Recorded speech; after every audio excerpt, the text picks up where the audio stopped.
Hello everyone, this is Anas and welcome to my channel special education expert. और बहुत समय से जो वीडियोस नहीं आ रही हैं, आपको बहुत सारे कमेंट्स मैंने पढ़े हैं कि वीडियोस बनाओ, इस पे बनाओ, इस टॉपिक पे बनाओ।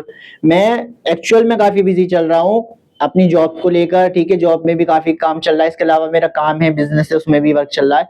और हम जो काम कर रहे हैं ना, अभी वो ऐप पर काम कर रहे हैं। यानी कि अभी जो हमारा ऐप आएगा, अभी ऐप आने वाला है, अभी वो ऐप डेवलप हो रहा है। जैसी ऐप आ जाएगा प्ले स्टोर पे अवेलेबल हो जाएगा, जिसपे आप मेरे सारे लेक्चर्स जो है उस ऐप पर आपको अवेलेबल हो जाएंगे, जिसमें डिटेल एक्सप्लेनेशन होगी। हर डिसेबिलिटी, हर टॉपिक पे डिटेल वाइज हर एक चीज एक्सप्लेन होगी।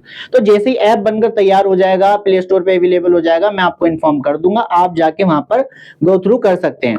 तो उसमें लाइव क्लासेस होंगी, सब कुछ होगा, सारी चीजें वेल मेंटेन होंगी। तो उम्मीद करता हूँ आपको सभी चीजें पसंद आएगी। उसमें डेमोस वगैरह मैं सारी प्रोवाइड कर दूंगा। ऐसा नहीं है कि आप सोचें कि कैसा है। वीडियोस उस पर पहले अपलोड कर दूंगा, हर डिसेबिलिटी, हर चीज की, ताकि आप अच्छे से देखें, समझे, आपको अच्छा लगे, तो आप वहां पर आप पढ़ सकते हैं उस ऐप पर। ठीक है, अब हम इस चीज को इग्नोर करते हैं फिलहाल। अब हम आते हैं अपने मेन चीज पे आज की वीडियो में। जो हमारा अभी इसी महीने 14 यानी कि 14 मार्च को टीजीटी स्पेशल एजुकेशन का जो एग्जाम हुआ है, उसमें जो नए पैटर्न में क्या क्या चेंजेस आए हैं वो सब मैं आपको बताने वाला हूँ। और पेपर को पूरा सॉल्व भी कराऊंगा मैं। तो इसको 5 डिसिप्लिन है, तो डिसिप्लिन वाइज ही हम इसे सॉल्व करेंगे। और मैं आपको अच्छे से बताऊंगा कि क्या चल रहा है इस समय। देखो, आज का पेपर जो है ना, मैं आपको ये जो कराने वाला हूँ डिसिप्लिन 1, आज तो मैं डिसिप्लिन 1 कराने वाला हूँ, है ना। इसी तरह से मैं कल तक या परसों तक आपके 5 के 5 डिसिप्लिन की पूरी वीडियोस अपलोड कर दूंगा, जिससे पूरा पेपर सॉल्व हो जाएगा, है ना। जिनका एग्जाम या 27 तारीख को या फिर 29 तारीख को है, वो भी देख कर जाए, थोड़ा बहुत हेल्पफुल तो आपके लिए भी रहेगा। बाकी जो है, इसको अच्छे से देख लें एक बार। और आपने वैसे आंसर की तो उसकी देख ली होगी, लेकिन फिर भी मैं चाहता हूं कि आप इसको सॉल्व करें अच्छे से। ठीक है, तो सबसे पहले मैं डिसिप्लिन 1 कराने वाला हूं, मैंने बता दिया है इस पे। और इसमें क्या क्या चेंजेस आ रहे हैं, देखिए, पहले के जो प्रीवियस पैटर्न थे 2025 में जो टीजीटी स्पेशल एजुकेशन के एग्जाम हुए हैं, वहां पर जो पैटर्न था वो फैक्चुअल बहुत थे आंसर, यहाँ पर अंडरस्टैंडिंग बेस्ड बहुत आए। इस बार जो पैटर्न में चेंज आया है वो यही चेंज आया है कि पिछली बार जो टॉपिक्स पूछे गए थे वो ज्यादा थे, और इस बार टॉपिक्स कम थे। जिन जिन टॉपिक्स में से पूछा गया वो कम टॉपिक्स थे, लेकिन क्वेश्चन ज्यादा थे, है ना। कुछ गिने चुने टॉपिक्स में से ही आपके क्वेश्चंस बनाए गए हैं और पूरा पेपर तैयार किया गया है। ज्यादातर अंडरस्टैंडिंग बेस्ड था, जिसकी समझ अच्छी है, स्पेशल एजुकेशन में अंडरस्टैंडिंग अच्छी है, वो इसमें काफी अच्छा कर पाएंगे। मतलब उन्होंने काफी अच्छा किया होगा परफॉर्म। मैंने खुद भी एग्जाम दिया है, मैं खुद भी बता रहा हूँ, मैं खुद भी देने गया था। काफी सब्सक्राइबर भी मुझे वहां पर मिले, है ना। तो मैंने उनसे इंटरेक्शन करा, तो बहुत अच्छा लगा आप सबसे भी मिलके। साथ साथ मुझे ये पेपर काफी इजी लगा। लगभग मेरे भी कुछ ही क्वेश्चन ऐसे थे जो, मतलब मैं सोच नहीं सकता था यहाँ से भी क्वेश्चन पूछे जाएंगे इतनी डीप से भी, लेकिन वहां से भी क्वेश्चन पूछे गए। तो अब वो चीज भी मैंने जहन में डाल ली कि हाँ भाई, यहाँ से भी क्वेश्चन इतनी डीप से भी आ रहे हैं। तो ये चीजें क्या है, समय के साथ, एक्सपीरियंस के साथ ही आती हैं चीजें। तो जैसे जैसे समय बीत रहा है, देखो क्वेश्चन आगे बढ़ रहे हैं, तो मैं वो चीजें कराता जा रहा हूँ। तो आज हम स्टार्ट करते हैं सबसे पहले क्वेश्चन नंबर 1 से, डिसिप्लिन 1 का। तो डिसिप्लिन 1 का क्वेश्चन नंबर 1 आप पढ़ेंगे, ठीक है, और इसे हम सॉल्व भी करेंगे। सबसे पहला क्वेश्चन देखो, हिंदी इंग्लिश दोनों में प्रोवाइड कर दिया है मैंने। ऐसा नहीं है किसी को दिक्कत होगी, इंग्लिश मीडियम वाले को, हिंदी मीडियम वाले को, दोनों में प्रोवाइड कर दिया, दिक्कत बिल्कुल नहीं आएगी। पीडीएफ आपको अवेलेबल टेलीग्राम पे होगी। ओके, क्वेश्चन करते हैं सॉल्व। सबसे पहला क्वेश्चन है, कक्षा में एक गतिविधि के दौरान छात्रों से भाषा के पैटर्न को याद करने और बार बार मौखिक अभ्यास के माध्यम से दोहराने के लिए कहा जाता है। यह अभ्यास अंग्रेजी शिक्षण के किस दृष्टिकोण से सबसे अधिक संबंधित है। देखो, इसमें बेसिकली क्वेश्चन को समझना जरूरी है। हम इसको है ना, जब आप पेपर कर रहे होते हैं ना, ये जब पेपर जो कर रहे होते हैं कंप्यूटर पे बैठ के, तो उस समय ना ये क्वेश्चन इतना लेंदी सा लगता है, तो पढ़ने में बहुत जल्दी स्पीड में पढ़ते हैं। जब हम स्पीड में पढ़ते हैं तो इसको समझ नहीं पाते। कॉम्प्रिहेंशन स्किल्स आपकी बहुत अच्छी होनी, एक तो रीडिंग स्किल और कॉम्प्रिहेंसिव स्किल्स बहुत अच्छी होनी चाहिए, यानी कि पढ़ते ही समझ में आ जाएगी क्वेश्चन क्या कहना चाह रहा है। इससे क्वेश्चन एकदम टिक हो जाएगा। क्योंकि एक मैनेजमेंट आप जब बना के जाते हो ना, टाइम मैनेजमेंट, कि मुझे ये क्वेश्चन को मुझे 15 सेकंड में अटेम्प्ट करना है। अगर आप 15 सेकंड 20 सेकंड में अटेम्प्ट नहीं कर पाएंगे, इसका मतलब आपका क्वेश्चन या तो आप जल्दबाजी में गलत लगाओगे, या फिर हो सकता है कि आपका पेपर छूट जाए।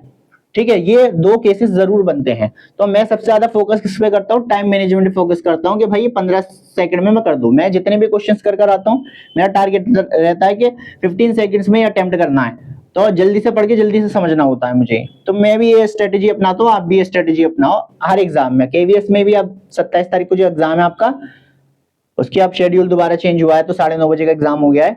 तो उसमें भी आप क्या करना, इस स्ट्रेटेजी को जरूर अपनाना।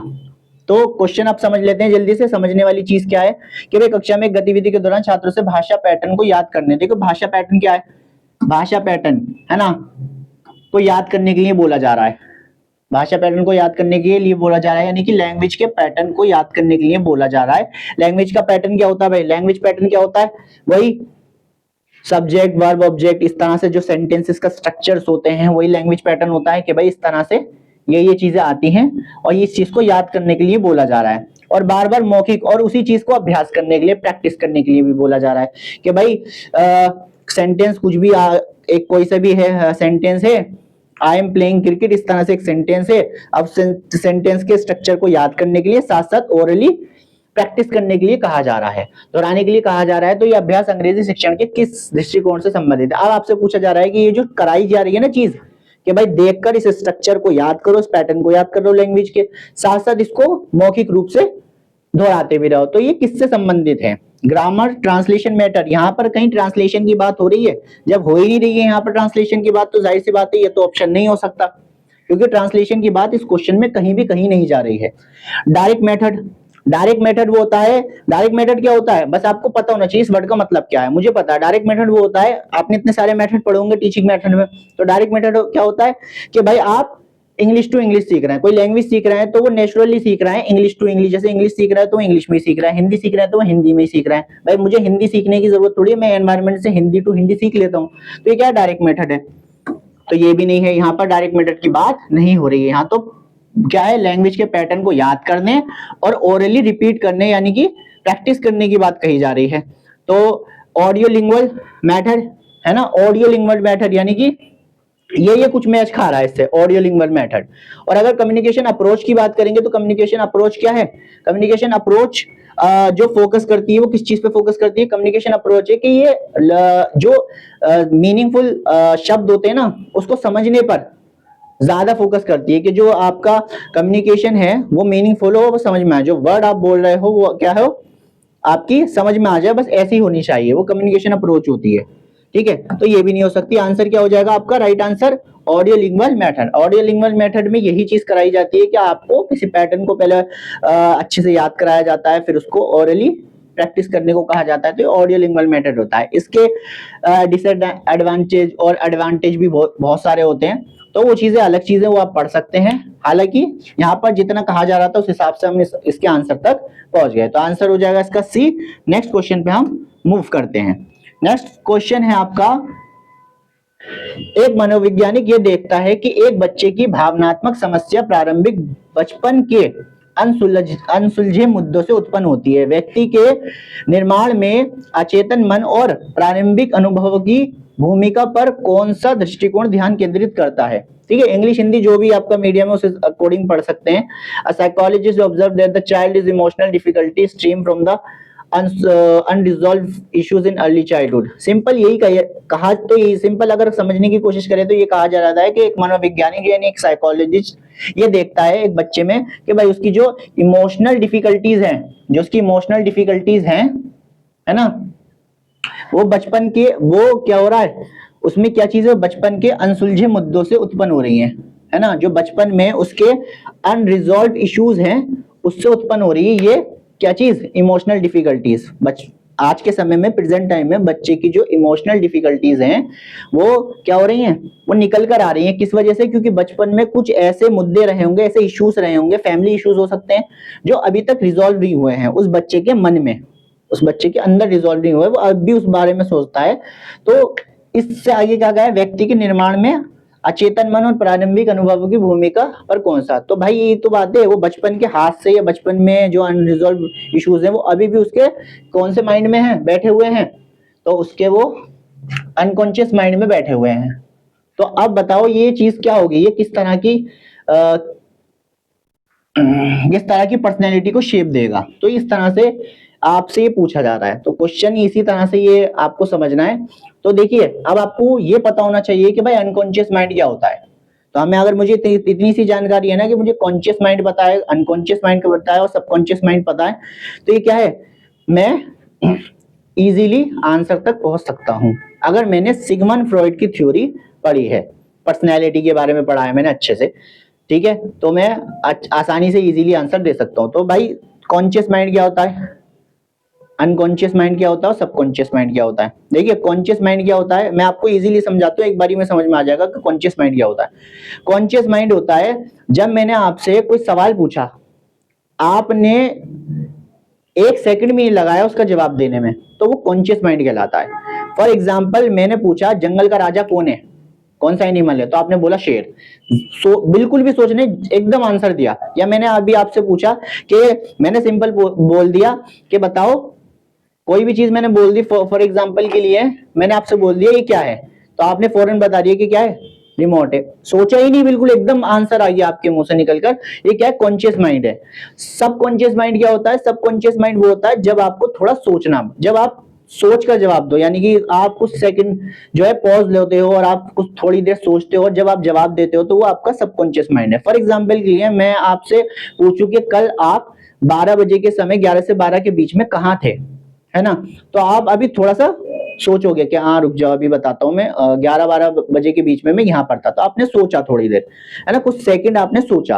तो वो जब आपने सोचा ना, या मैंने पूछा आपने कल क्या खाया था, सुबह मॉर्निंग में क्या खाया था, इस तरह से कुछ सवाल करूंगा मैं जिसमें आपको थोड़ा सोचना पड़ेगा, 1-2 दिन या 1 हफ्ते पहले चीज पुरानी पूछूंगा तो आपको सोचना पड़ेगा, वो आपका सबकॉन्शियस माइंड है। अनकॉन्शियस माइंड आपका क्या है कि आपका बचपन की बात पूछू कि भाई 10 साल पहले बता, भाई तू 10 साल पहले आप 10 साल पहले आप इस दिन आप क्या कर रहे थे, तो वो सबकॉन्शियस माइंड में है, वो इजीली याद नहीं आता कितने भी सोच लें, तो वो सब अनकॉन्शियस माइंड होता है। तो अनकॉन्शियस माइंड क्या, बचपन की चीजें अनकॉन्शियस माइंड में ही तो होती हैं। भाई मेरे बचपन की जो इश्यूज हैं या कोई भी बचपन में मेरे साथ घटना घटी, वो अनकॉन्शियस माइंड में तो गई भी है। तो अब वो क्या है, वो चीजें अगर मुझे आज तक याद है या फिर ड्रीम्स में मेरे आती है, तो वो क्या है, वो एक तरह की पर्सनैलिटी को शेप भी देती है, वो एक्सपीरियंस है, उस तरह से मेरी पर्सनैलिटी भी बनी है उन चीजों, क्योंकि पर्सनैलिटी का मतलब होता है कि बचपन से लेकर आज तक जो भी आपने सहा है, देखा है, उन सबको मिलाकर जो आपने एक्सपीरियंस आपका रहा है, वही आपकी पर्सनैलिटी को शेप देती है। तो यहाँ पर बात कही जा रही है ह्यूमनिस्टिक अप्रोच की। ह्यूमनिस्टिक अप्रोच में भाई क्या है, सेल्फ ग्रोथ की। ह्यूमन क्या है, ह्यूमन एक सेल्फ ग्रोथ की बात करता है कि भाई उसे सेल्फ ग्रोथ चाहिए। तो यहाँ पर सेल्फ ग्रोथ की बात चल रही है, नहीं, इसकी तो बात नहीं चल रही सेल्फ ग्रोथ की। इकोलॉजिकल अप्रोच, इकोलॉजिकल अप्रोच कहती है एनवायरनमेंट को। एनवायरनमेंट का काफी होता है, जैसे फैमिली, एनवायरनमेंट में आपकी फैमिलीज आ गई, फ्रेंड्स आ गए, इन सब का अच्छा रोल रहता है जो अपनी पर्सनैलिटी को एक शेप देती हैं। तो यहाँ पर एनवायरनमेंट्स की या फ्रेंड्स वगैरह की इन चीजों की बात नहीं हो रही, ये भी आंसर गलत हो जाएगा। बिहेवियरिस्ट अप्रोच, बिहेवियरिस्ट अप्रोच क्या होती है, इसमें स्टिमुलस और आपका कंडीशनिंग, इन दो चीजों पे फोकस किया जाता है, जो आपकी स्टिमुलस देते हो फिर कंडीशनिंग देते हो, इस तरह से आपकी पर्सनैलिटी शेप होती है। तो उस चीजों पे भी फोकस नहीं किया जा रहा, बल्कि यहाँ पर कहा किसकी बात हो रही है, अनकॉन्शियस माइंड की बात हो रही है, ठीक है, और पर्सनैलिटी की बात हो रही है। तो इस दो चीजों से ही हमें पता चल रहा है कि अनकॉन्शियस माइंड पर्सनैलिटी किससे रिलेटेड होना चाहिए, साइको एनालिटिक अप्रोच, जो कि सिगमंड फ्रॉइड की है। तो इससे रिलेट करता है ये चीजें, क्योंकि इसके बारे में इन्होंने ही कहा था। तो इसका आंसर क्या हो जाएगा, डी हो जाएगा। तो बेसिकली मैं क्या समझाना चाह रहा हूं, मैं समझाना चाह रहा हूं कि आपको हर चीज के बारे में थोड़ा थोड़ी जानकारी होनी चाहिए। मुझे ऑप्शंस के बारे में जानकारी नहीं है, तो भाई जाहिर सी बात है ना, मैं आंसर गलत लगा सकता हूं। मुझे ऑप्शन की नॉलेज है तो मैं आंसर तक पहुंच सकता हूं, अगर एलिमिनेट भी करूं, थोड़ा टाइम भी ले लूं, ठीक है। तो ऑप्शन नंबर डी इसका राइट आंसर हो जाएगा। नेक्स्ट क्वेश्चन पे आते हैं। नेक्स्ट क्वेश्चन कहता है कि what is the one sign of maturity in relationship during late adolescence, यानी कि किशोर अवस्था के अंतिम चरण में संबंधों में परिपक्वता का एक संकेत क्या है। भाई मैच्योरिटी का एक संकेत क्या है, मैच्योरिटी का साइन बताइए। कि दूसरों से बचना, यानी अवॉइड अदर्स, ये तो नहीं हो सकता भाई, मैच्योरिटी का साइन तो ये नहीं है। और मैच्योरिटी किससे रिलेटेड होती है, maturity is highly related to heredity. Maturity का किससे रिलेशन होता है, हाईली हेरिडिटी से ज्यादा रिलेट करती है मैच्योरिटी। और फाइटिंग विद फ्रेंड्स, फ्रेंड्स के साथ फाइटिंग करना, है ना, ये सब ये चीजें तो नहीं है, मैच्योरिटी का साइन तो नहीं है। मैच्योर हो तो फाइट थोड़ी करो। कॉपिंग अदर्स, दूसरों को कॉपिंग करना, ऐसा भी नहीं है, बल्कि क्या है, म्यूचुअलिटी एंड रेसिप्रोसिटी, है ना, पारस्परिकता और आदान प्रदान, यानी कि आप लेट चाइल्डहुड में जब पहुंच जाते हैं तब आपको ये चीज पता हो जाती है कि आपका रिलेशन कैसा होना चाहिए उन चीजों की, यानी कि रिलेशनशिप की अच्छी, जैसे फादर के साथ कैसा रिलेशन होना चाहिए, सिस्टर के साथ, फ्रेंड्स के साथ, है ना, फैमिलीज के साथ कैसा आपका रिलेशन है, उस चीज की समझ अच्छी हो जाती है। तो वो क्या है, ये चीज को रेसिप्रोसिटी क्या है, आदान प्रदान। तो इस चीज के बारे में भी आप अच्छा, जैसे इमोशनली किस तरीके से कनेक्ट करेंगे, आदान प्रदान कैसे करेंगे, उस चीज की बात भी यहाँ पर हो रही है। तो क्या है, इस चीज के बारे में अच्छी समझ डेवलप हो जाती है, ये मेच्योरिटी है। ये क्या है, ये चीज आपकी कह सकते हैं कि साइन है मेच्योरिटी का, कि आप इस चीजों को समझ जाते हैं, है ना, रिलेशनशिप को समझ जाते हैं, इन चीजों को समझने लगते हैं, इस चीजों की आपको थोड़ी समझ होने लगती है, तो ये आपकी मेच्योरिटी का साइन है, वन साइन है। तो ये इसका राइट आंसर हो जाएगा option number D. Question number 4 है आपका, how can families act as facilitator in the inclusive of children with disabilities. परिवार विकलांग बच्चों के समावेशन में सहायक की भूमिका कैसे निभा सकता है। बताइए जी, फैमिलीज जो हैं, जो फैमिलीज होती हैं आपकी, वो इंक्लूजन में किस तरह से रोल अदा कर सकती हैं, है ना, facilitate in the inclusion of children with special need कह सकते हो आप, है ना, चिल्ड्रन विद डिसेबिलिटी। बताइए। तो अगर हम देखें तो किस तरह से परिवार जो है वो एक बेहतर रोल अदा करेगा इंक्लूजन में, बच्चों के इंक्लूजन में किस तरह से रोल अदा कर सकता है। तो पहला है कि by promoting peer interaction and self independence, साथियों के साथ सहभागिता और आत्मनिर्भरता को बढ़ावा देकर। पेयर इंटरेक्शन को बढ़ावा देंगे तो इंक्लूजन बढ़ेगा, है ना, है ना। तो क्या कह रहा है, can be families act in the facilitator in the inclusion. ये तो सही कह रहा है, ये बात तो सही कही जा रही है। सेकंड पढ़ लेते हैं, इससे अच्छा ऑप्शन अगर मुझे मिलेगा तो मैं तो ये नहीं चूज करूंगा, मैं तो सेकंड चूज करूंगा या थर्ड, जो भी अच्छा होगा इससे। By restricting children to home based learning, बच्चों को केवल घर आधारित शिक्षा तक ही सीमित रखना। नहीं भाई, हम सिर्फ होम बेस्ड लर्निंग पर ही फोकस नहीं करते, हम तो बाहर की दुनिया पे भी फोकस करते हैं, है ना। तो उस चीज पे भी है, यानी कि रियल लाइफ पे भी फोकस करेंगे, उसके रियल इंटरेक्शन पे भी फोकस करेंगे। सी है bye focusing only on discipline at home, discipline केवल घर पर अनुशासन पर ध्यान केंद्रित करना, ये भी ठीक नहीं है। Bye teaching only academic subject at home, केवल शैक्षणिक विषय पर घर पर पढ़ाकर, ये भी नहीं है। तो इस तरह से आप इंक्लूजन, ठीक है। तो फैमिलीज जो है, फैमिलीज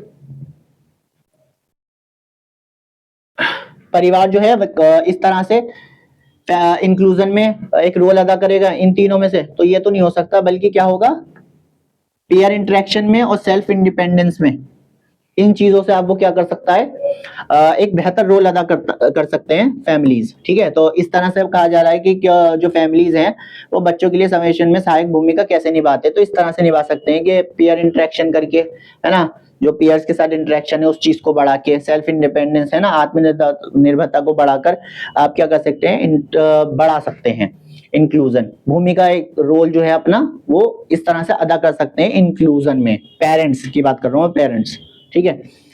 तो एक तो ये हो गया। नेक्स्ट क्वेश्चन देखते हैं, what is the one way recent change in mathematics instruction aim to improve student learning efficiency। गणित शिक्षण में हाल के बदलाव छात्रों की सीखने की दक्षता को सुधारने के लिए किस एक तरीके पर जोर दिया गया है। मतलब रिसेंटली जो अभी हाल फिलहाल में बोला जा रहा है कि रिसेंटली कुछ चेंज हुआ है क्या, मैथमेटिक्स इंस्ट्रक्शन में, मैथमेटिक्स में जो इंस्ट्रक्शन दिया जाता है उसमें चेंज हुआ है, जिसका क्या aim to improve student learning efficiency, है ना, इस चीज की बढ़ाने के लिए। तो देख लेते हैं, है ना, गणित शिक्षण में हाल के बदलाव छात्रों को सीखने की दक्षता को सुधारने के लिए किस एक तरीके पर जोर दिया गया है, किस एक तरीके पर जोर दिया गया है। चार ऑप्शन से, चारों में से एक राइट हो जाएगा। देखते हैं, examination on the fact and principle are the primary focus, तथ्यों सिद्धांतों की परीक्षाएं मुख्य केंद्र होती हैं। तो ये कहना नहीं है कि भाई जो आपके एग्जामिनेशन के जो फैक्ट होते हैं, है ना, वही केंद्र होते हैं, तथ्य या सिद्धांत की परीक्षा मुख्य केंद्र होते हैं, ये कहना गलत है ना, ये कहना तो गलत है। Teaching use only traditional teaching method, traditional teaching method तो वही है ना जो आप ब्लैक बोर्ड पे पढ़ाते हैं, चौक वो लेकर, नॉर्मली लेक्चर मेथड के थ्रू, वही क्या है, ये चीज पे तो हम कह नहीं सकते ये है। तो स्टूडेंट में लर्निंग इफिशियंसी को बढ़ाने के लिए, है ना, मैथमेटिक्स में क्या क्या इंस्ट्रक्शन में क्या चेंज किया गया है, यही तो पूछ रहा है। तो क्या चेंज किया गया है, स्टूडेंट मेमोराइज तो नहीं करेगा भाई, मेमोराइज तो एक नेगेटिव टर्म होती है, कहीं कहीं पर जब नोट पूछा जाएगा तो यही पॉजिटिव मानूंगा मैं, लेकिन अभी फिलहाल के लिए नेगेटिव है। Children are encourage to understand process, बच्चों को प्रोसेस समझ में आना चाहिए ना, अंडरस्टैंड कर सके, चिल्ड्रन एनकरेज करना है हमें कि वो प्रोसेस को अंडरस्टैंड कर सके जो भी मैथमेटिक्स में पढ़ाई जा रही है, मनी कॉन्सेप्ट पढ़ाया जा रहा है या कुछ भी पढ़ाया जा रहा है, तो प्रोसेस को अच्छे से समझ सके, अंडरस्टैंड कर सकते हो। तो ऑप्शन नंबर इसका डी राइट आंसर हो जाएगा।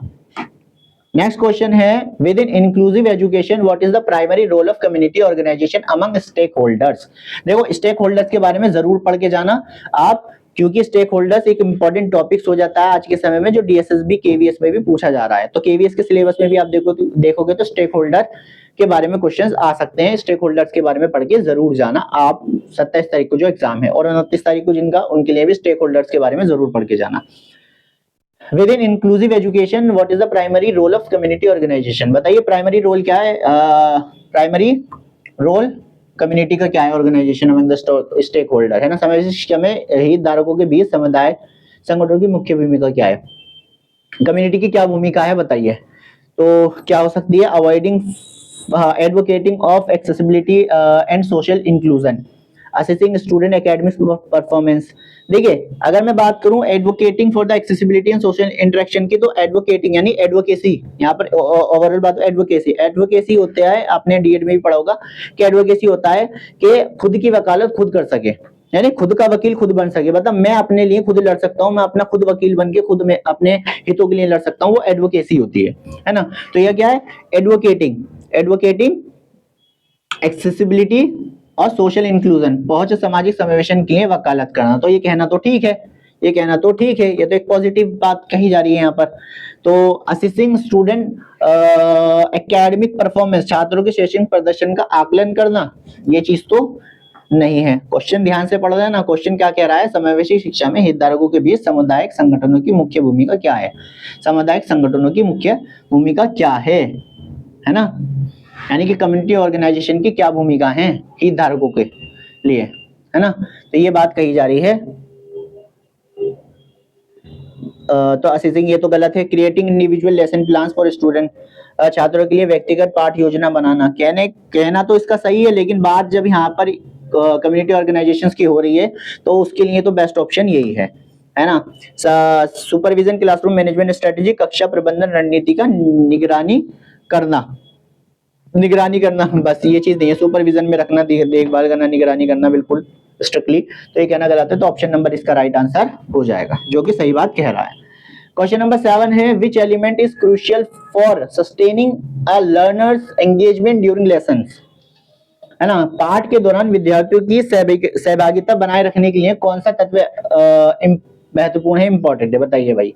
कि भाई लर्नर्स की एंगेजमेंट टूटनी नहीं चाहिए भाई, लर्नर्स कोई लेसन पढ़ा रहे हो आप, कुछ भी पढ़ा रहे हो, तो पढ़ाते समय सबसे ज्यादा जो इंपॉर्टेंट चीज है वो क्या है, लर्निंग है, लर्निंग सीखना, है ना, अधिगम जिसे कहते हैं सीखना, वो ज्यादा इंपॉर्टेंट है, या मूल्यांकन असेसमेंट ज्यादा इंपॉर्टेंट है, टीचिंग ज्यादा इंपॉर्टेंट है, या फिर मोटिवेशन ज्यादा इंपॉर्टेंट है। देखिए ये तीन चीजों का कोई रोल नहीं होगा अगर मोटिवेशन नहीं होगी बच्चे में, अगर मोटिवेट सीखने की इच्छा ही नहीं होगी, भाई मेरे अंदर सीखने की इच्छा ही नहीं है, मोटिवेशन ही नहीं है अंदर से, तो मैं कैसे सीखूंगा, प्रेरणा ही नहीं है, इच्छा ही नहीं है, मैं मोटिवेट ही नहीं हूँ पढ़ने के लिए, मैं क्लास में बैठा हूँ और मुझे बोरिंग फील हो रहा है, मैं मोटिवेट ही नहीं हूँ, तो आप चाहे पढ़ा लो, कुछ भी कर लो, मैं नहीं पढ़ूंगा, मेरा असेसमेंट कल, कुछ भी कर लो, तीनों बेकार हैं चीजें, बस मोटिवेशन होनी चाहिए। तो इसलिए मोटिवेशन बहुत जरूरी है बच्चे के लिए। तो आपको इसलिए कहते हैं ना कि बीच बीच में, जैसे हम भी जब कोई भी टीचर पढ़ाता है तो बीच बीच में जो है हम एक मोटिवेशनल क्वेट देते हैं, वो इसलिए ही देते हैं ताकि बीच बीच में आपका इंटरेस्ट न टूटे, आपको एक मोटिवेट हो सको कि भाई हाँ हमने 40 क्वेश्चन आज के कर लिए हैं, चलो भाई हिम्मत टूट रही है, वही मोटिवेट हमने कर दिया तो आपने 20 और कर लिए। तो ये क्या है, मोटिवेशन बहुत ज्यादा जरूरी है। तो इसका राइट आंसर हो जाएगा option number D. Question number 8 है, the word philosophy comes from the which dash word which means love of wisdom, है ना। फिलोसफी शब्द भाषा से आया है जिसका अर्थ होता है ज्ञान का प्रेम होता है। तो ये कौन सा वर्ड है, ये तो सिंपल है, देखो इसका तो फैक्ट बेस है ये तो इसका आंसर हो जाएगा ग्रीक, ठीक है, इसका आंसर है ग्रीक। तो आपको याद रखना है फिलोसफी वर्ड कहां से आया, ग्रीक से आया, ठीक है। Which of the following is a direct educational implication of visual impairment for student who are blind? देखो ये क्या अंडरस्टैंडिंग बेस्ड है, अगर आप इसको समझ पा रहे हो तो आप यहाँ ये आंसर को भी अच्छे से एलिमिनेट करके आंसर तक पहुंच सकते हो। तो इसमें सिंपल सा कहा जा रहा है निम्नलिखित में से कौन सा बिंदु दृष्टिबाधित यानी कि छात्रों के लिए शिक्षा का प्रत्यक्ष प्रभाव है? With the following direct education implication, direct education is visual impaired for the student who are blind. ठीक है, चलो ब्लाइंड के लिए पूछ रहा है, विजुअल इम्पेयरमेंट में ब्लाइंड के लिए पूछ रहा है कि जो डायरेक्ट एजुकेशन इम्प्लीकेशन क्या होना चाहिए, कैसे आप एजुकेट कर सकते हो। Need for the extended recess time, यानी कि जो ब्लाइंड है ना, ब्लाइंड है उसको हम क्या करेंगे, समय बढ़ा देंगे, अवकाश समय जो रिसेस टाइम है वो बढ़ा देंगे, कहना सही नहीं है। Requirement for the larger classroom, size को बढ़ा देना ये कहना गलत है भाई, साइज को क्यों बढ़ाना, हम साइज को क्यों बढ़ाएंगे। Need for accessible instructional material, हाँ हम जो इंस्ट्रक्शन मटेरियल है उस बच्चे के लिए, उस वीआई बच्चे के लिए, उसको हम क्या करना है, उसकी नीड के अकॉर्डिंग बनाना है। देखो दो चीजें होती हैं विजुअल इंपेयरमेंट में, एक पहली चीज ये है कि आप जो है ना वीआई बच्चे के लिए हो, या फिर मैं कह रहा हूं कि ब्लाइंड बच्चा हो, वीआई हो, ब्लाइंड हो, विजुअल इंपेयर्ड हो, लो विजन हो, ठीक है, कुछ भी हो, इन वीआई में आता है लो विजन और ब्लाइंड, ठीक है, तो कोई सा भी हो, तो आपको क्या करना है, तो जो इंस्ट्रक्शन मटेरियल एक्सेसिबल होना चाहिए, एक तो जो मटेरियल होना चाहिए वो एक्सेसिबल होना चाहिए, दूसरी बात आपको ध्यान रखना है उसकी नीड के अकॉर्डिंग होना चाहिए। जरूरी नहीं है, दो चीजें आपको मायने रखती हैं बच्चों के लिए, एक तो आप जो भी उसके लिए मटेरियल प्रोवाइड कर रहे हैं जो उस एक्सेसिबल है ना, तो वो मटेरियल एक तो बच्चे के लिए होना चाहिए, उसकी डिसेबिलिटी के अकॉर्डिंग होना चाहिए, है ना। मैं दो चीजें लिख देता हूँ, एक तो जो मटेरियल हो वो डिसेबिलिटी के अकॉर्डिंग हो, डिसेबिलिटी के अकॉर्डिंग हो, यानी डिसेबिलिटी के बेस पर हो, जो डिसेबिलिटी है उसके अकॉर्डिंग वो मटेरियल हो, और दूसरा है उसकी नीड के अकॉर्डिंग हो, उसकी नीड के अकॉर्डिंग हो। दो चीजों पे फोकस करना है आपको, उसके अकॉर्डिंग ही बच्चे के लिए टीएलएम बनाना होता है, टीएलएम प्रोवाइड करना होता है। तो ये कहना तो सही है, ऑप्शन नंबर सी। डी भी पढ़ लेते हैं, requirement for more outdoor activities, अधिक बाहरी गतिविधियों की आवश्यकता है, ये कहना भी सही नहीं है भाई। बात क्या हो रही है और क्वेश्चन क्या कह रहा है, तो एक क्या है, रिलेशन ही नहीं बैठ रहा ना, आप अगर ध्यान से इसको पढ़ो तो रिलेशन ही नहीं बैठ रहा डी का और इसका, तो क्या है ये गलत है, तो ऑप्शन नंबर सी इसका राइट आंसर हो जाएगा। तो इस तरह से हम आंसर तक पहुंचते हैं इजीली और कर लेते हैं आराम से। क्वेश्चन नंबर 10 है, which principle is necessary to ensure that all community members benefit from public services inclusive education, सामाजिक शिक्षा में ये सुनिश्चित करने के लिए कि सभी समुदाय के सदस्य सरकारी सेवाओं से लाभान्वित हो, बेनिफिट मिले, कौन सा सिद्धांत आवश्यक है, बताओ भाई। इंक्लूसिव एजुकेशन में यह सुनिश्चित करने के लिए कि सभी समुदाय के सदस्य सरकारी सेवाओं से मतलब सारे जो इंक्लूसिव है, जो सारे समुदाय के सभी सदस्यों को क्या मिले, बेनिफिट मिले, सिंपल है, सरकारी सेवाओं का सारा फायदा उन्हें मिले, तो वो क्या है, बेनिफिट फ्रॉम सर्विस सेवा इंक्लूसिव एजुकेशन में, तो उसके बारे में बात की जा रही है। तो कौन सा सिद्धांत इस चीज पे फोकस कर रहा है, ये पूछ रहा है ना, कि सरकारी सेवाओं का जो लाभ है वो सभी को मिलना चाहिए, सभी कम्युनिटी मेंबर्स को मिलना चाहिए, तो वो सारी सरकारी सेवाओं का लाभ इंक्लूसिव एजुकेशन में, तो वो किस चीज को, कौन सा सिद्धांत, चारों में से कौन सा सिद्धांत है, कौन सा प्रिंसिपल है इस चीज पे फोकस कर रहा है। तो prioritise privilege group in service distribution, यानी सेवाओं के वितरण में विशेष अधिकार प्राप्त समूह को प्राथमिकता देना, प्रायोरिटाइज करना भाई, प्रायोरिटाइज नहीं करेंगे ना, प्रायोरिटाइज नहीं करेंगे तो ये क्वेश्चन तो ए तो कैंसिल हो जाएगा कि सेवाओं के वितरण में विशेष अधिकार प्राप्त, सिर्फ जो है ना, तो डिस्ट्रीब्यूशन करेंगे विशेष अधिकार प्राप्त वालों का, है ना, प्रिविलेज ग्रुप्स के लिए ही करेंगे, सिर्फ ये कहना एक सही नहीं है कि इन्हीं के लिए करेंगे प्रिविलेज ग्रुप से। Universal access to basic infrastructure and facilities, universal access होना चाहिए, ये कहना सही है कि यूनिवर्सली एक्सेस होना चाहिए, हर जगह सभी बच्चों के लिए क्या होना चाहिए, एक्सेस होना चाहिए, ये कहना सही है। इंफ्रास्ट्रक्चर और फैसिलिटीज सभी के लिए बराबर होनी चाहिए और यूनिवर्सली एक्सेस कर सके कोई भी मेंबर्स, कम्युनिटी मेंबर्स, या कह सकते हो कि डिसेबल बच्चे के जो फैमिलीज हैं वो कर सके एक्सेस, तो ये कहना तो सही है, एक पॉजिटिव बात कही जा रही है। लेकिन सी ऑप्शन भी देख लेते हैं, लिमिटेशन या limiting community involvement in decision making, है ना, निर्णय लेने में समुदाय की भागीदारी को सीमित करना, भाई सीमित नहीं करेंगे, बढ़ाएंगे, तो ये कहना गलत है। Restricted entry to public resource for selecting group, है ना, रिस्ट्रिक्टेड नहीं करेंगे भाई, है ना। तो चुनिंदा समूह के लिए सरकारी संसाधनों तक सीमित पहुंच, है ना, सीमित पहुंच नहीं होनी चाहिए, हमें क्या संसाधनों तक पहुंच को बढ़ाना है। तो इसका जो राइट आंसर हो जाएगा वो कौन सा हो जाएगा, ऑप्शन नंबर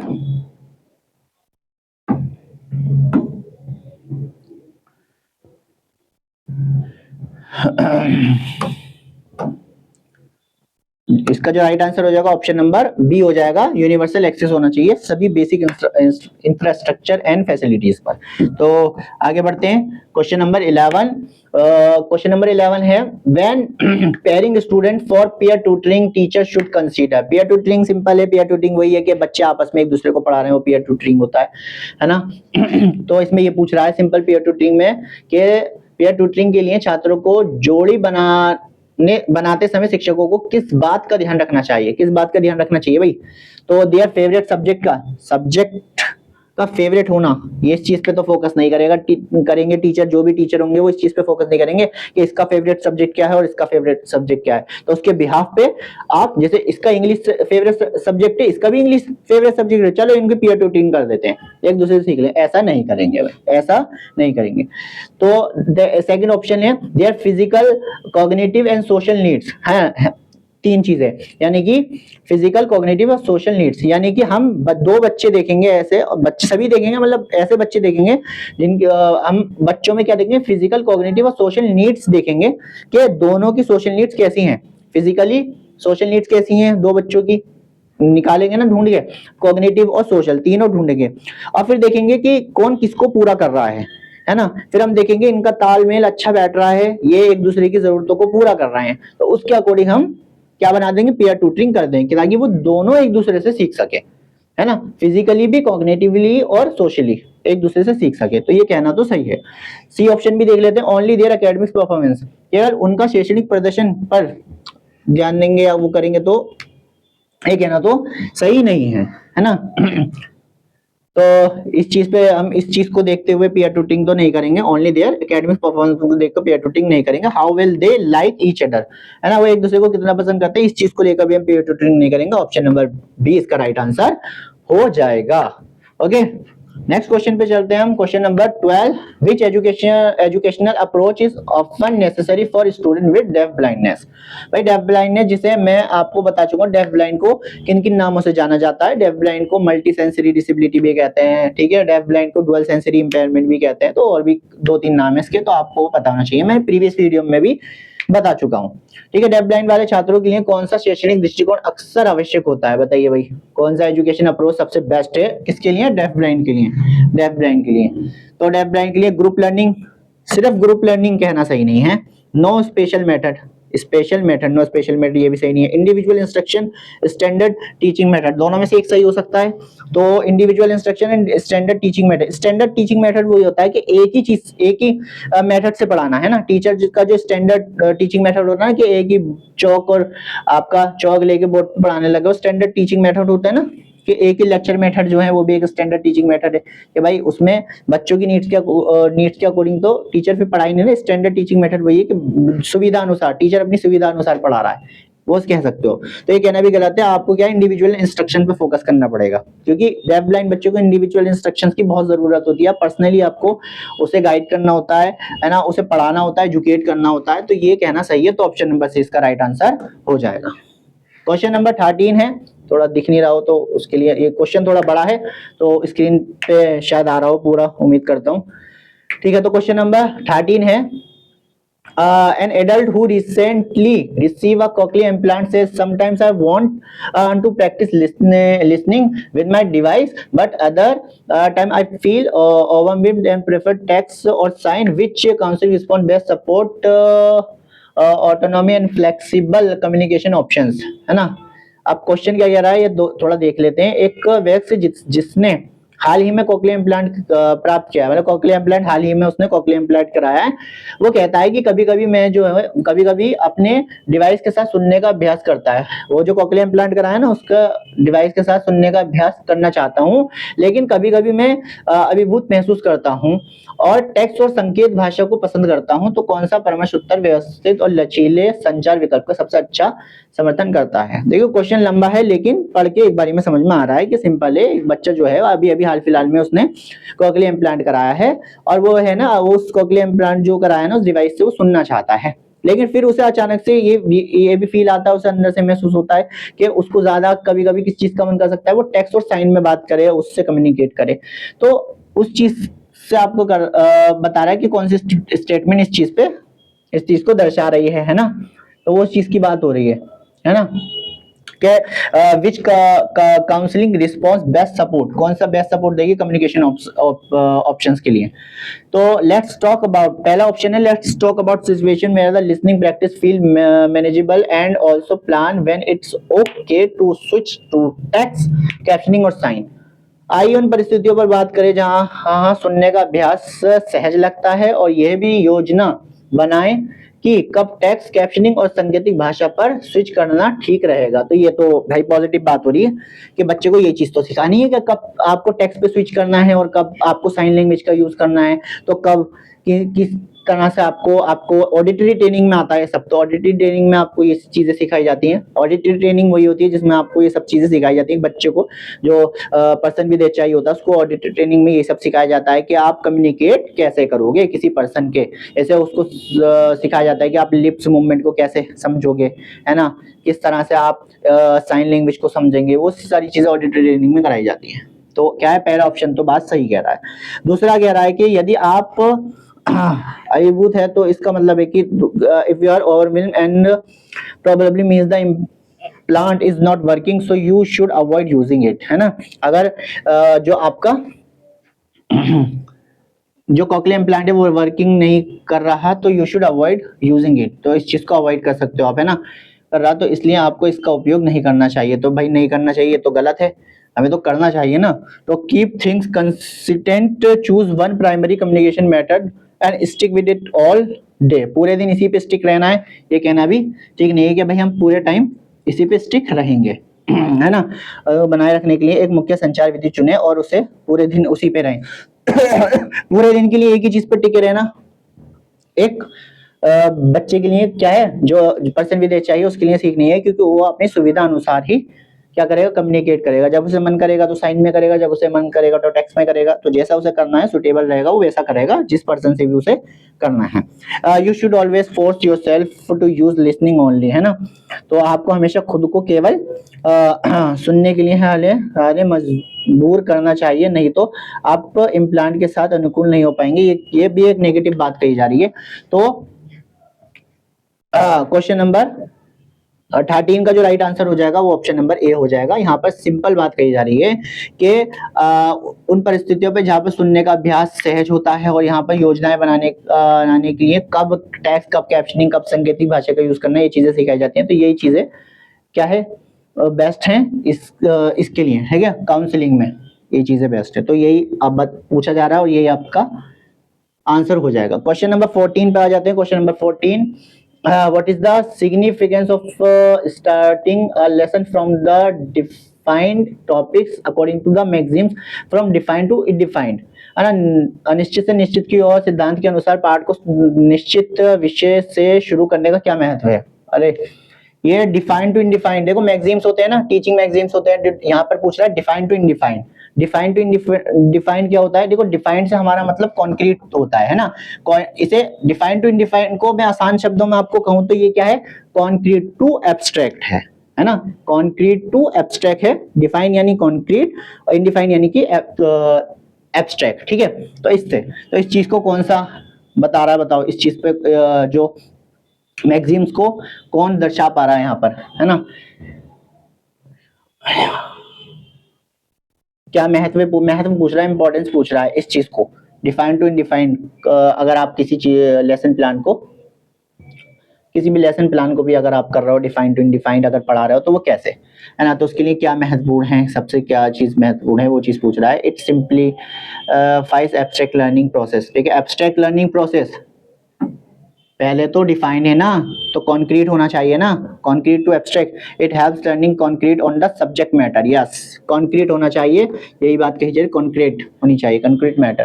तो सिद्धांत के अनुसार पाठ को निश्चित रूप से शुरू करने का क्या महत्व है। ठीक है, तो निश्चित रूप से यानी डिफाइन, निश्चित रूप से कहा गया निश्चित रूप से शुरू करने का क्या महत्व है, यानी कि कॉन्क्रीट, कॉन्क्रीट रूप से आपको शुरू करने का क्या महत्व है। तो यही क्या कहते हैं, सब्जेक्ट मैटर है ना, सब्जेक्ट मैटर जो होगा, जो भी आपका सब्जेक्ट होगा उस पर अच्छी पकड़ होगी। अगर आप कॉन्क्रीटली चीजें सिखाते हो ना तो वो क्या है, वो सबसे ज्यादा हेल्पफुल रहती है। भाई मैं एप्पल, इस पे एक एप्पल में जैसे मैं आपके फ्रूट्स पढ़ा दूं इस पे, और एक मैं रियल में लाके दिखा दूं, तो दोनों में कितना फर्क होगा। बच्चे को जो रियल आप उसे टच भी करा सकते हो, तो वो जो एक टीचिंग होगी वो अलग ही होती है। It encourage creativity through undefined concept. यहाँ पर इनडिफाइंड की बात होगी, एब्स्ट्रैक्ट की बात होगी, तो यहाँ पर आपकी नहीं होगा। It reduce the importance of non topics, है ना, ये ज्ञात विषयों के महत्व को कम करता है, कम नहीं करता। ये चीज तो गलत बोल रहा है। तो ऑप्शन नंबर इसका क्या हो जाएगा, right answer option number B इसका राइट आंसर हो जाएगा। क्वेश्चन नंबर 15 है, a teacher allow student to submit a project as an oral presentation and written essay और digital video which UDL principle is being applied.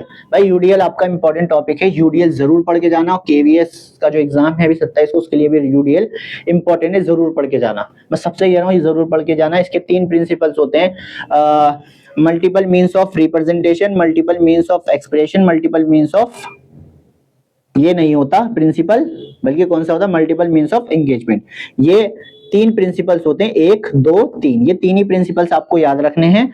लेकिन यहाँ पर किसकी बात कर रहा है ये, यहाँ पर ये बात कर रहा है प्रेजेंटेशन की, रिटर्न एसे की, डिजिटल वीडियोस की। तो इन सब के जरिए, है ना, प्रोजेक्ट को मौखिक प्रस्तुत करने के लिए रूप में एक शिक्षक छात्रों को प्रोजेक्ट को मौखिक प्रस्तुत, लिखित निबंध, डिजिटल वीडियो के रूप में जमा करने की अनुमति देता है। यानी कि इन सभी तरीकों से वो अपना प्रोजेक्ट को सबमिट कर सकता है। तो ये किस चीज की पे फोकस करता है, कौन सा प्रिंसिपल है, तो ये प्रिंसिपल ऑफ एक्सप्रेशन है।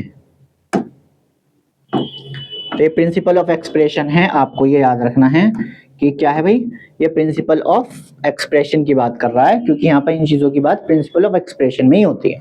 अब यहाँ पर मैं आपको यूडीएल तो पढ़ाने नहीं लग जाऊंगा, मैं आपको बता रहा हूँ कि यूडीएल आप अच्छे से पढ़ लें, यूट्यूब पे भी 1-2 वीडियो मिल जाएंगी। मुझे तो टाइम लगेगा इन चीजों में जब मैं यूट्यूब पे ये चीजें कराऊंगा, लेकिन आप ये चीजें यूट्यूब से पढ़ लें अगर हो। बाकी आपकी बुक्स जो आपकी ऑथेंटिक बुक्स हो उससे तो आप पढ़ ही लीजिए, ये 3 प्रिंसिपल ईजी रहेगा। ठीक है, नेक्स्ट क्वेश्चन है question number 60। If a teacher combines the grammar translation method and the direct method in the Hindi lesson, what is the likely benefit, है ना। यदि एक शिक्षक हिंदी पाठ में व्याकरण, अनुवाद विधि और प्रत्यक्ष विधि को मिलाता है, यानी कि वो ग्रामर ट्रांसलेशन मेथड है और एक डायरेक्ट मेथड है, दोनों को मिक्सचर करके, उन दोनों को मिला के वो क्या बना रहा है वो हिंदी लेसन प्लान। यदि एक शिक्षक हिंदी पाठ में ये चीज दोनों मेथड का यूज कर रहा है, सर आप इससे क्या बेनिफिट होगा, ये पूछ रहा है ना, इससे क्या बेनिफिट होगा।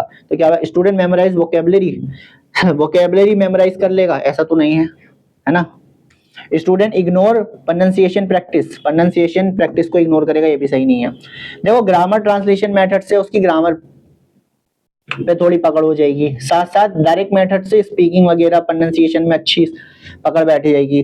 तो स्टूडेंट गेन ग्रामर, देखो ग्रामर रूल्स यानी ग्रामर को अच्छी हो जाएगी उसकी, दूसरा स्पीकिंग स्किल्स अच्छी हो जाएगी। तो ये बात तो कही जा रही है ऑप्शन नंबर सी में। स्टूडेंट फोकस ओनली रिटन, तो ये भी गलत है, तो ऑप्शन नंबर सी इसका राइट आंसर हो जाएगा। ठीक है,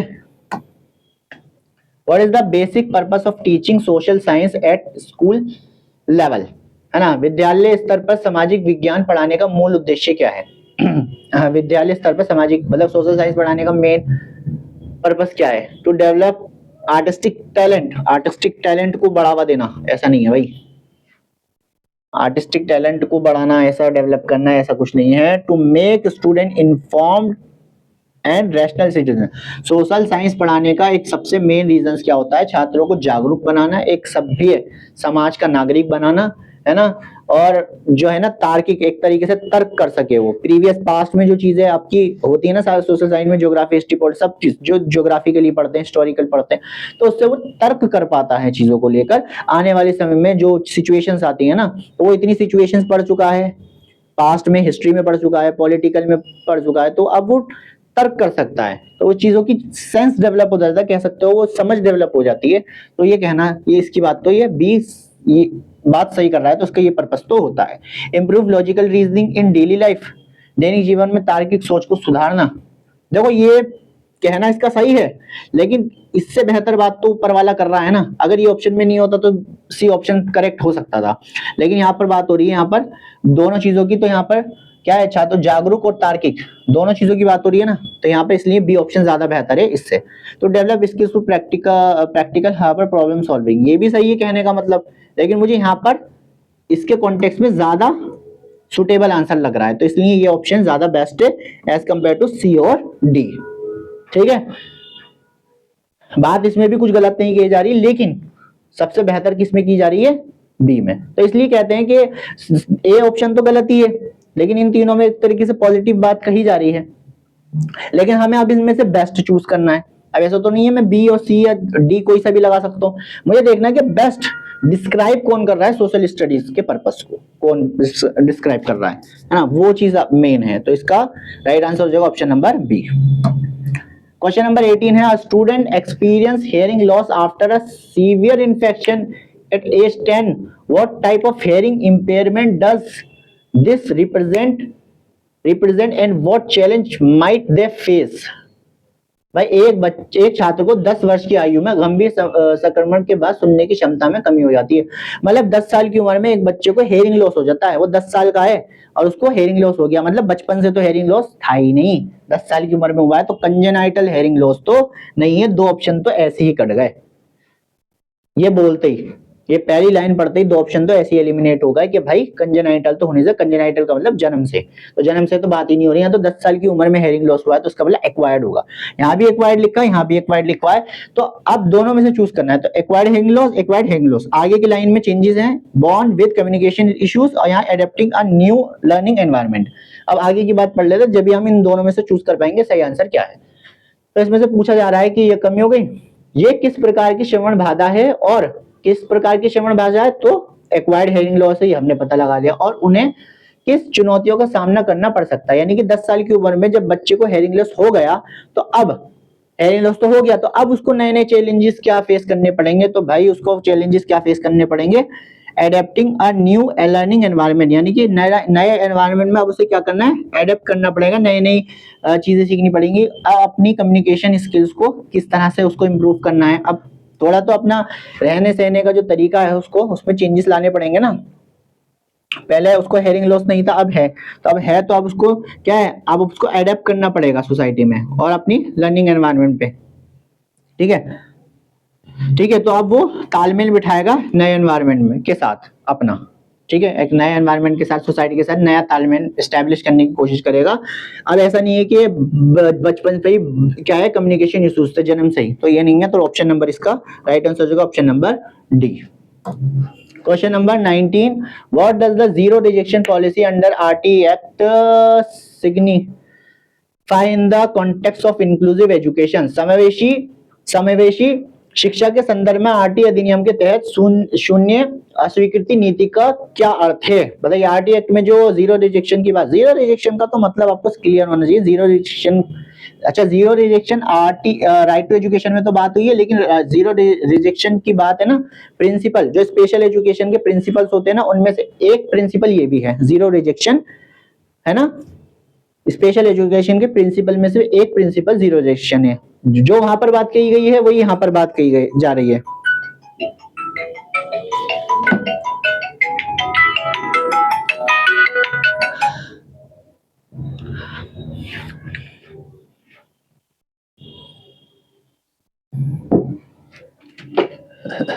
ठीक है, तो जीरो रिस्ट्रिक्शन की बात जो स्पेशल एजुकेशन प्रिंसिपल में की जा रही है वो यहाँ पर की जा रही है आरटी एक्ट में। ठीक है, तो यहाँ पर क्या जीरो रिस्ट्रिक्शन का मतलब है कि आप किसी भी बच्चे को एजुकेशन से वंचित नहीं रह सकते हैं, ये एजुकेशन से मना नहीं कर सकते। दूसरा एडमिशन से मना नहीं कर सकते। देखो एडमिशन हो, कहीं भी एडमिशन ले सकता है, छूट है उसे इस चीज की। तो इस चीज की बात कौन कर रहा है देख लो। Institutional can recommend home based education, इसकी बात ये नहीं कर रहा। No child with disability can be denied admission, ये बात सही है कि किसी भी विकलांग बच्चे को प्रवेश से वंचित नहीं किया जाएगा किसी भी स्कूल में, ना भेदभाव किया जाएगा।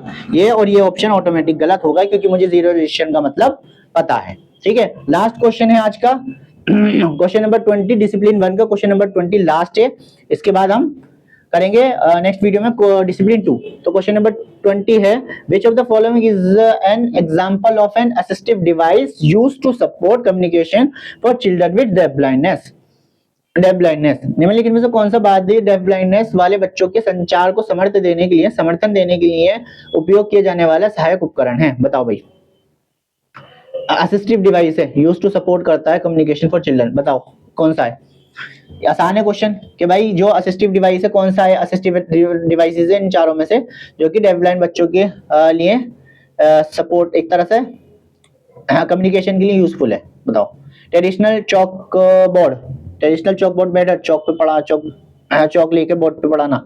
डेफ ब्लाइंड बच्चों के लिए असिस्टिव डिवाइसेस है। डेफ ब्लाइंड, बात डेफ ब्लाइंड की हो रही है, फोकस करना इस चीज पे। डेफ ब्लाइंड तो हेयरिंग एड भाई वो तो डेफ है, हेयरिंग एड का क्या यूज? कुछ नहीं, कोई उसके यूजफुल नहीं है उसके लिए। ठीक है। विजुअल टेक्स्ट बुक, जब ब्लाइंड है तो टेक्स्ट बुक्स का क्या काम? गलत। तो ऑप्शन नंबर सी हो जाएगा आईसीटी। आईसीटी टूल्स का यूज करेंगे जिससे कि आईसीटी टूल्स में बहुत सारी चीजें आ जाएंगी, है ना। आईसीटी टूल्स में आपका ब्रेल भी आ जाती है, ठीक है, हम कह सकते हैं उसमें ब्रेल भी आ जाती है। तो इस चीज का यूज करके हम उसको क्या कर सकते हैं, कह सकते हैं सपोर्ट कर सकते हैं, उसे कुछ सिखा सकते हैं, है ना। तो ये ज्यादा बेस्ट है आईसीटी टूल। ठीक है, तो ये आप अच्छे से मुझे उम्मीद करता हूँ मैं आपको ये चीजें समझ में आई होंगी अच्छे से। तो अगर इसमें कोई डाउट हो, है ना, या आपको लगता हो कि कुछ चीजें मुझे ऐड करनी चाहिए, जो भी आपके सजेशंस हो, मेन है आपके सजेशंस, क्या आपको क्या लगता है, जो भी आपको लगता है आपके सजेशंस को कमेंट करें। अगर आप कमेंट करते हैं तो मुझे समझ में आ जाएगा, जिसपे मैं आगे वर्क कर सकूंगा वीडियो में, आगे जाके नेक्स्ट वीडियोस में उन पे भी वर्क कर सकूंगा। ठीक है, तो आज की वीडियो में इतने ही, मिलते हैं नेक्स्ट वीडियो में, जब तक के लिए टेक केयर, गुड बाय।